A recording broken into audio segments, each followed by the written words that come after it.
ജാനകിയെ ഓർഫനേജിൽ രഹസ്യമായി വളർത്തിയതും പിന്നെ തന്നെ കൊണ്ട് വിവാഹം കഴിപ്പിച്ചതൊക്കെ തൻ്റെ അച്ഛനാണെന്ന് അമലിനോട് പറയും. അപ്പോൾ അമൽ ചോദിക്കും, ഈ കഥകളൊക്കെ ചേട്ടൻ എങ്ങനെ അറിഞ്ഞു എന്ന് ചോദിക്കും.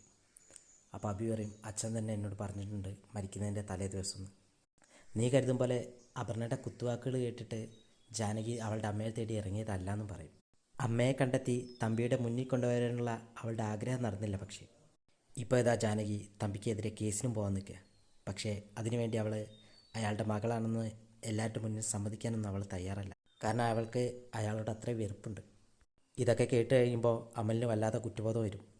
അമൽ പറയും, ഞാൻ നിൽക്കാൻ പോകുന്നത് ജാനകി എടുത്തതിൻ്റെ ഭാഗത്താണ്. ഞാൻ ഏട്ടനെ വല്ലാതെ തെറ്റിദ്ധരിച്ചു പോയി. ഏട്ടൻ്റെ ഭാഗത്താണ് ശരി എപ്പോഴും ഉണ്ടാവുകയെന്ന് ഞാൻ ഓർക്കേണ്ടിയിരുന്നു എന്നൊക്കെ പറയും. അബി പറയും, തെറ്റെൻ്റെ ഭാഗത്താണ്. ഞാനിത് നിന്നോട് മറച്ചു വെച്ചു. നീ ഇതറിഞ്ഞിരുന്നെങ്കിൽ ചിലപ്പോൾ ജാനകിയെ അപർണ കളിയാക്കുമ്പോൾ നീ ഇതറിയാതെ പറഞ്ഞു പോയിരുന്നു.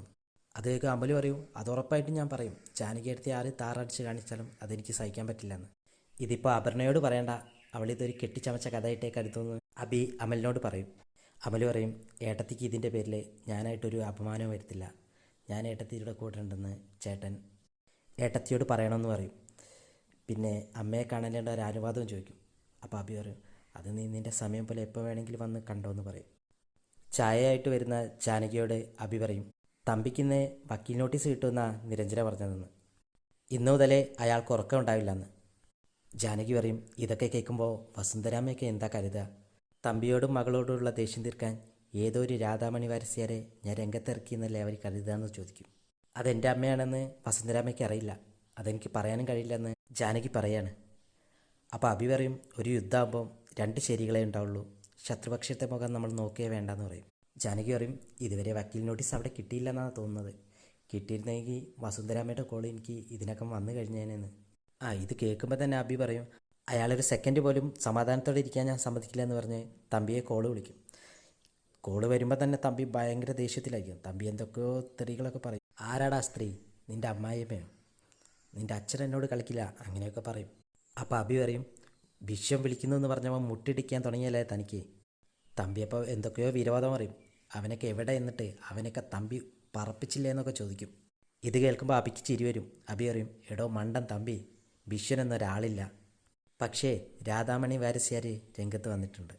തനിക്ക് കിട്ടാവുന്നതിൽ ഏറ്റവും വലിയ ശിക്ഷ കിട്ടാനുള്ള അപേക്ഷയായിട്ടാണ് അവർ ഞങ്ങളുടെ അടുത്തേക്ക് വന്നിരിക്കുന്നത്. അവർക്ക് ഞങ്ങൾ എല്ലാവിധ പിന്തുണയും നൽകിയിട്ടുണ്ട്. ഇതൊക്കെ കേൾക്കുമ്പോൾ തമ്പിക്ക് ദേഷ്യം വരും. തമ്പി പറയും, എൻ്റെ രോമത്തിൽ പോലും തൊടാൻ നിങ്ങൾക്കൊന്നും പറ്റില്ല, ഈ കേസൊന്നും നിലനിൽക്കില്ല എന്നൊക്കെ പറയും. അമൽ വരെ നിനക്കെതിരാ, വേണ്ടി വന്ന അവനെക്കൊണ്ട് നിന്നെ തല്ലിക്കും, അതോടെ നീയും നിൻ്റെ ഭാര്യയൊക്കെ തീരുമെന്ന് തമ്പി പറയും. അബി പറയും, താൻ ഈ കഥയൊക്കെ തൻ്റെ മകളോട് പറഞ്ഞാൽ അവൾ വിശ്വസിക്കും. പക്ഷെ തനിക്കെതിരെ കേസിന് വന്നിരിക്കുന്നത് രാധാമണി വാരസ്യാർ നേരിട്ട. അവരുടെ അടുത്ത് തനിക്കെതിരെയുള്ള എല്ലാ തെളിവുകളും ഉണ്ട്. ആരാ തീരാൻ പോകുന്നത് നമുക്ക് കാണാമെന്നും പറയും. അതും പറഞ്ഞ് അബി കോള് കട്ടാക്കുകയാണ്. അബിയുടെ മുഖത്ത് നിറയെ തമ്പി ഉരുകുന്നതിന് സന്തോഷമുണ്ട്. പെട്ടെന്ന് ഒരു കോളിംഗ് ബെല്ലിൻ്റെ സൗണ്ട് കേട്ട് തമ്പി അപ്പുറത്തുനിന്ന് ഡോറ് തുറക്കുകയാണ്. ഒരു ലെറ്റർ വരും. തമ്പി അത് ഒപ്പിട്ട് വാങ്ങും. നോക്കുമ്പോൾ അത് വക്കീൽ നോട്ടീസായിരിക്കും. അത് കേസ് റീഓപ്പൺ ചെയ്യുന്നതാണെന്ന് അറിയുമ്പോൾ തമ്പിക്ക് വല്ലാതെ ടെൻഷനാവും. ജാനകിയുടെ അഡ്വക്കേറ്റ് നിരഞ്ജന ഉണ്ണിത്താന്ന് തമ്പി ഇങ്ങനെ പറയുകയും ചെയ്യും. തമ്പി അതും കൊണ്ട് വേഗം മോളുടെ അടുത്തേക്ക് ഓടിച്ചെല്ലും.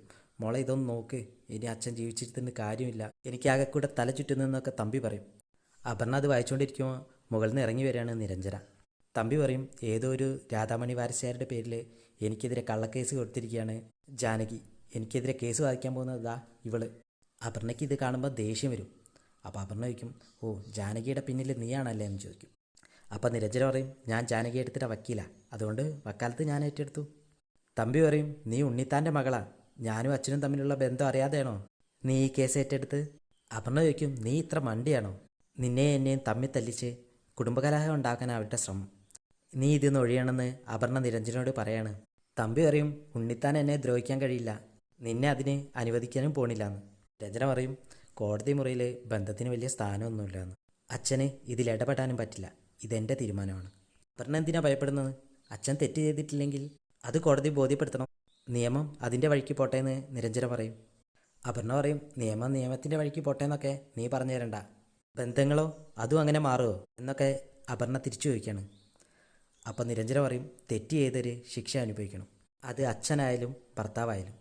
ഇപ്പം ഞാൻ ഈ കേസിൽ നിന്ന് പിന്മാറിയ എന്നേക്കാളും കഴിവുള്ളവർ ഈ കേസ് വാദിക്കും. ഇനി പറയാനുള്ളതൊക്കെ കോടതി പറഞ്ഞാൽ മതിയെന്ന് പറഞ്ഞിട്ട് നിരഞ്ജന പോകാൻ തുടങ്ങുമ്പോൾ തമ്പി തടയും.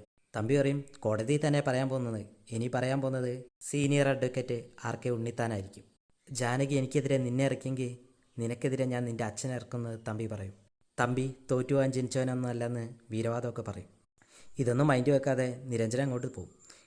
അത് കേൾക്കുമ്പോൾ അപർണ ചോദിക്കും, അച്ഛാ സത്യമാണ് ഇതൊക്കെ പറയുന്നതെന്ന്.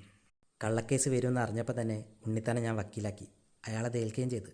അയാൾക്ക് ഇതിനു മുൻപ് ഞാൻ കുറച്ച് പൈസ കൊടുത്തിട്ടുണ്ടെന്ന് പറയും. ഈ കേസിൻ്റെ ഫയലുമായിട്ട് അവൾ കോടതിയുടെ വരാന്ത പോലും കയറില്ല. മോളെ, അച്ഛന് കുറച്ച് തിരക്കുണ്ട്, അച്ഛൻ വൈകുന്നേരം വരാമെന്ന് പറഞ്ഞിട്ട് തമ്പി അവിടെ നിന്ന് ഇറങ്ങുകയാണ്. അപർണയ്ക്കാണെങ്കിൽ ദേഷ്യം സഹിക്കാൻ വയ്യ. അപർണ ഇങ്ങനെ മനസ്സ് പറയും, ഇതിലൂടെ അളകാപുരി ഞാൻ കത്തിച്ച് ചാമ്പലാക്കുന്നു. തമ്പി ഓടിപ്പടച്ച് ഉണ്ണിത്താൻ്റെ അടുത്തേക്ക് വന്നിട്ട് ഉണ്ണിത്താനെ വിളിക്കുകയാണ്. അപ്പോൾ ഉണ്ണിത്താൻ ചോദിക്കും, എന്താടോ തമ്പി, താൻ വാലിന് തീ പിടിച്ച പോലെ താൻ ഇതൊന്ന് നോക്കിയെന്ന് പറഞ്ഞിട്ട് വക്കീൽ നോട്ടീസ് എടുത്ത് ഉണ്ണിത്താൻ കൊടുക്കുകയാണ്. അബി ഒരു സ്ത്രീയെ വെച്ച് എനിക്കെതിരെ കളിക്കുന്നതെന്ന് പറഞ്ഞപ്പോൾ താൻ വിശ്വസിച്ചില്ലല്ലോ. ഇതൊന്ന് നോക്ക്, അവരുടെ വക്കീൽ തൻ്റെ മോളെന്ന് പറയും. തൻ്റെ മോക്ക് എങ്ങനെ തോന്നിയടോ എനിക്കെതിരെ ഇങ്ങനെ ഒരു കള്ളക്കേസുമായിട്ട് വരാനെന്നൊക്കെ ചോദിക്കും. അവളെ ഇതിനെക്കുറിച്ചൊന്നും എന്നോട് ഇതുവരെ ഒന്നും പറഞ്ഞിട്ടില്ലെന്ന്. അപ്പോൾ തമ്പി പറയും, അതെനിക്ക് മുമ്പേ അറിയായിരുന്നു. അല്ലെങ്കിൽ അവൾ അബിയുടെയും ജാനകിയുടെയും കയ്യിലെ ചട്ടുകായിട്ട് മാറുമോ? ഉണ്ണിത്താൻ പറയും, ഇതൊരു ഓലപ്പാമ്പ് കാട്ടി പേടിപ്പിക്കുന്നതാണ്.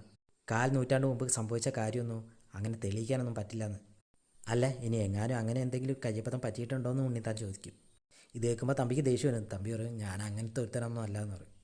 താൻ എനിക്ക് വേണ്ടി കോടതിയിൽ ഹാജരാകണമെന്നൊക്കെ തമ്പി പറയും. അപ്പോൾ ഉണ്ണിത്താൻ ചോദിക്കും, എടാ ഞാൻ എൻ്റെ മോൾക്കെതിരെ എങ്ങനെയാടാ വാദിക്കുക, ആൾക്കാരെന്ത് പറയുമെന്നൊക്കെ ചോദിക്കും. അപ്പോൾ തമ്പി പറയും, എടോ താൻ വക്കീലായിട്ട് വന്നാലേ തൻ്റെ മകൾ ആ വക്കാലത്ത് ഒഴിയും, എന്നിട്ട് വേണം എല്ലാത്തിനും ഒരു പാഠം പഠിപ്പിക്കാൻ. ഉണ്ണിത്താൻ പറയും, ഞാനല്ല, ദൈവം തമ്പുരാൻ നേരിട്ട് വന്നാലും അവളതൊന്നും മാറുമെന്ന് എനിക്ക് തോന്നുന്നില്ല. അവളെ കൊണ്ട് എങ്ങനെയെങ്കിലും കേസിൽ നിന്ന് ഞാൻ പിന്മാറ്റിക്കാമെന്നൊക്കെ പറയും. തമ്പി പറയും, അല്ലെങ്കിൽ നമ്മൾ തമ്മിലുള്ള ഈ ബന്ധം വരെ പോകട്ടോ എന്നൊക്കെ പറയും. നിരഞ്ജന വക്കീൽ നോട്ടീസ് തമ്പിക്ക് കിട്ടിയ കാര്യങ്ങളെയൊക്കെ കുറിച്ച് ജാനകിയോട് ഫോൺ വിളിച്ച് പറയാണ്. തമ്പി നോട്ടീസ് കിട്ടിയത് മുതൽ വാലിൽ തീ പിടിച്ച പോലെ ഓടുകയാണെന്നൊക്കെ. അപർണയും അറിഞ്ഞിട്ടുണ്ട്. ഒരു കള്ളക്കേസെന്ന രീതിയിലാണ് അയാൾ അവളോട് പറഞ്ഞതെന്നൊക്കെ പറയും. അച്ഛനൊരു ക്ലീൻ ചീട്ടൊക്കെ അവളെപ്പോഴോ നൽകി. കോടതിയിലെത്തുമ്പോഴാണ് അവൾ ഈ സത്യങ്ങളൊക്കെ അറിയാൻ പോകുന്നതെന്ന്. അപ്പോൾ ജാനകി പറയും, അവരുടെ മുന്നിൽ നിന്നെ ബലി കൊടുത്തതിൽ എനിക്ക് വിഷമമുണ്ട്. എല്ലാ പഴിയും നീ കേൾക്കണ്ട. ഇനി നിനക്ക് പ്രയാസമുണ്ടേ നീ കുറച്ച് ദിവസം നിൻ്റെ വീട്ടിൽ പോയി നിൽക്കുന്നൊക്കെ ജാനകി നിരഞ്ജനോട് പറയാണ്. അപ്പോൾ നിരഞ്ജന പറയും, നല്ല കഥയെ, പട പേടിച്ചതിന് പന്തളത്തിൽ പോയതുപോലെ ആകുന്നു. തമ്പി കേസ് ഏൽപ്പിച്ചത് എൻ്റെ അച്ഛനെയാണെന്ന് നിരഞ്ജന പറയും. ഇത് കേൾക്കുമ്പോൾ ജാനകി ഞെട്ടുവന്നു. ജാനകി ചോദിക്കും, അച്ഛനും മകളും കൂടെ കോടതിയിൽ ഏറ്റുമുട്ടേണ്ടി വരില്ലേ? എങ്ങാനും നിൻ്റെ അച്ഛൻ തോറ്റാൽ അത് നിനക്കൊരു അപമാനമാവില്ലേന്ന്.